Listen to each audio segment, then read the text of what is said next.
Hey guys, welcome back to Skyline Scales. I'm Katrina, this is Milo, he'll join us today. And today we thought it would be fun to discuss how to choose your first reptile, especially with the Reptile Expo in Utah coming up very soon here. Now I've got my little note card here, and we'll start off with probably the biggest thing that you have to look at is why do you want to own a reptile?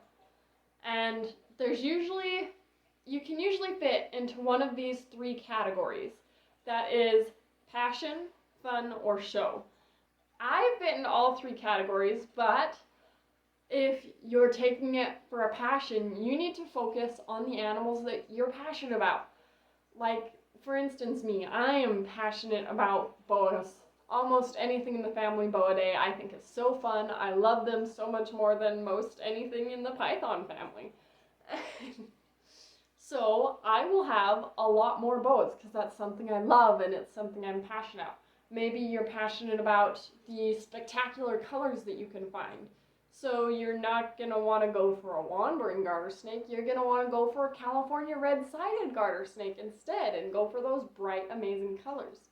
You have to think about what you're passionate about and take that and find it in a reptile, because I almost guarantee you can find it in any. Passionate about anime? Go get a day gecko. They look like a Pokemon. Passionate about color? There's neon snakes, lavender snakes. They're beautiful. Maybe you just want a snake for fun. It is so much fun to hold these animals, to learn new things about them every day, and just to watch them and see everything that they can do. Maybe you like the fun of just being able to sit and hold your snake while you watch a show. That means you want a really relaxed and placid snake, like a ball python. Or maybe you like the fun of holding a snake and kind of chasing it a little bit, so you want something more active, like a colubrid or maybe a boa constrictor that takes a little bit more strength. Hey, sorry about that, guys. Milo got a little stressed out, so we put him back in his closure up here. So the third reason that you may be wanting to get a snake is for show. A lot of people love to get these animals to show them off, to show them to friends, to make that something cool about them. Other people like to get them to display them in their house and have a living piece of art, because these animals are beautiful and I don't know how their scalation can be considered anything other than art. Maybe you want something that you can take out and show off, like a skink that's relaxed, will enjoy your hand, or an emerald tree skink, in fact, that'll jump out and interact with you and enjoy being around you. Or maybe you want a display piece, and for that I'd recommend something like poison dart frogs, where their enclosure will stay beautiful the whole time and they won't make it look pretty like Kita has made hers look very pretty. The second thing you need to look at when deciding your first pet reptile is you need to look at how much space it needs and you have. Because I absolutely love boas, but I can't have 10 6-foot-long enclosures. I don't have that kind of space in my house yet. But I do have room for 15, 20-gallon enclosures, so I could get a whole pile of garter snakes and tiny colubrids like that. So you need to look at the size that you have available and the size that the animal needs to have available. One of the big ones I like to draw attention to is lizards, because lizards are fun and most of them are rather little. I mean, I have my collared lizard alone. He's only about this big, snout to vent, and you know, you'd probably think, that can fit in a 20-gallon. No, never put a lizard like that in a 20-gallon. He's a lizard, he's active, he runs, he moves. He has to have a huge enclosure. This is the smallest I would ever put Jalone in, even though he's a smaller lizard, because lizards require a lot of room. So I need to find that room for him and be sure I have that room before I get the animal. Remember, guys, I want you to look at all these facts before you get the animal. If you get the animal and then go, I don't have space, then what are you going to do? You can't give the animal a good life because you didn't calculate your stuff right. You got to figure it out. Next is a problem that I don't hear very many people talk about. Maybe it's a problem that is a little specific to towns like mine. We live in a small town. The nearest pet store to us is 2 hours away. When you live in a small town like this and there aren't any pet stores nearby, or maybe you live a mile or two from the closest pet store and you can't ride your bike there all the time, you need to think about what kind of food they need to eat, where you're going to get the food, how you store the food, and how often you can get the food. Because in small towns like where I live, we don't have a pet store. The nearest pet store we have is an hour and a half away up in Spanish Fork. And so we have a big issue getting crickets to all the lizards in the community here. Nobody here breeds the crickets because they're surprisingly hard to breed. I've tried once or twice. So either A, I have to drive 2 hours every week to get 20 crickets because they won't last any longer than a week, or I have to find another sustainable food source, or I just can't quite take the animal. If you're in a situation like us where you can't get to a pet store easily, choose foods that you can store easier. Find an animal that is completely comfortable with frozen thawed rats or mice, because I've got over 100 frozen thawed in my freezer right now, and they're easy to store. The other thing you have to take into consideration with food is, are the other people in your home okay with that food? It seems a little funny to ask, but I have a family member that she would love to get her kids snakes. However, she really, really, really doesn't want to feed the snakes rats. So she's got to find something else that it can eat. Maybe she could do an aquatic snake, like a garter snake, that'll take fish almost as often as rats, although be careful with your quantity on foods. Or an egg-eating snake, or another smaller species that'll eat small insects. I have issues with some of the people in my home that they don't like the bugs that my lizard eats. They don't want cockroaches anywhere near this home. So I have to find a different source of food or a different animal. Next, you're going to have to look at what you need. You need hides, water bowls, enrichment, substrate, cages. You need a whole bunch of things to provide for this animal, and you need to make sure that you have access and money for it all. One of the other common things that we run into in a town where we can't get to a pet store as often is UVB bulbs. I can't just go to Wally World and get a UVB bulb. I have to drive that 2 hours again to get my UVB.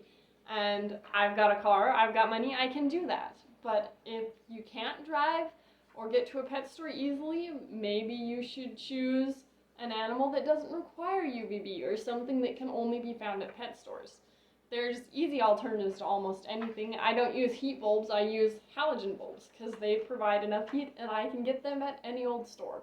You also need to think the price of these things. There are a lot of animals, lizards especially, where you can get the animals super duper cheap, but the enclosure is far from cheap. A lot of examples that people like to bring up is Burmese pythons or alligator lizards, both of which you can get relatively cheap, but they're going to need massive enclosures that are incredibly expensive to build or to find, and you need to think about how you're going to pay for not only the animal, but also pay for the things that they need. Because some of them are a little bit more pricey than you would expect. There are some cheaper alternatives, like my halogen bulbs we just talked about. Maybe we can do a video about cheap alternatives in the future. The next category I want to talk about before you get your first reptile is how much is too much. That seems like a funny category to enter, but you need to make sure you have what you need and you're prepared to fully take care of this animal. So first you need to consider the cost of the animal. Where do you get it? How much does it cost? Next, you need to think about the supplies that you need for your animal. Does it need anything specific like UVB bulbs or specialty feeders? Or can you get those anywhere? How much do they cost? Where are you going to find them? Food is a really specific thing that you need to look at because, sure, I feed my snake once a week, but for my boa constrictor, that's almost a $7 meal, which is expensive compared to other snakes. If you can't afford something like that, you need to think about smaller snakes like garter snakes that take a $1 meal a week. And one of the final things you need to think about is time. These animals are different and they take different amounts of time to become good pets. This also filters into why you want them. If you just want them to be a display animal and you don't really care to ever hold them, then sure, it doesn't take that much to take care of them. But if you want to hold them, you need to take the time to hold them regularly so they're used to you and they don't fear you and you ain't gonna get bit. And then you need to think about the time that it takes to feed them. It could be as simple as the boa constrictor Ida. She takes 10 minutes to eat after I've unthawed her rat, and it's super fast and easy. It doesn't take much time at all. So, good eaters, less time. However, Jalon's a good eater too, but I have to feed him daily or every other day, depending upon how well his weight's doing. And I need to pay attention to him to be able to see if he needs more feeders or less feeders, and fattening feeders or not feeders. So Jalon takes a lot more time. Or there's other requirements like picky feeders. It may take me 10 minutes to feed Ida, but it takes me almost an hour to feed Kita or Milo because they're ball pythons and they are very picky eaters. So you need to think about that. And one of the final things that, again, I don't hear people mention very often when you're picking your first reptile is how long they live.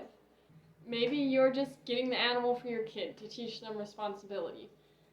Well, you need to be ready to back up your child to make sure that animal doesn't suffer if your child's not quite ready. For something as simple as helping a child learn responsibility through taking care of an animal, you probably want a shorter-lived animal.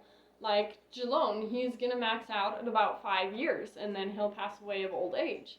That's perfectly good. However, if you're just teaching your child responsibility, or you only want a short-term pet, or you're just testing it out, you want a shorter-lived animal. You don't want something like these ball pythons that are gonna live 30 years. Definitely don't get a tortoise that's gonna live 80 years. You have to keep in mind the lifespan of the animal, and if you are prepared to take care of that animal for its entire lifespan. Alright, really quick, we'll sum it up. Why do you want the animal? Is it passion? Is it fun? Is it show? Is it learning? Pick your animal accordingly. Then you need to think about what kind of requirements the animal has. First, you need to take all of these into consideration, and remember the first thing is, why do you want this animal? Is it because you're passionate? Is it because you want to learn? Is it because you want to show it off? Or is it just for fun? Next, you need to think about the animal's requirements and if you can provide them. Do you have the space for this specific animal? Do you have all of the supplies that you need? Can you get a hold of the supplies you need when you run out? And can you get the food? Is the food okay in your household with the other members of your household? The final thing you need to take into consideration is how much is too much. Can you afford the animal? Can you afford the enclosure?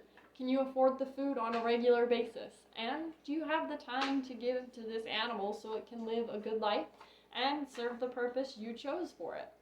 I think that just about does it. Thank you guys for watching. Don't forget to hit like, subscribe, hit the bell icon so you know when we get new videos. And comment down below on ideas you have, questions you have, and we'll be sure to do our best to see what we can do.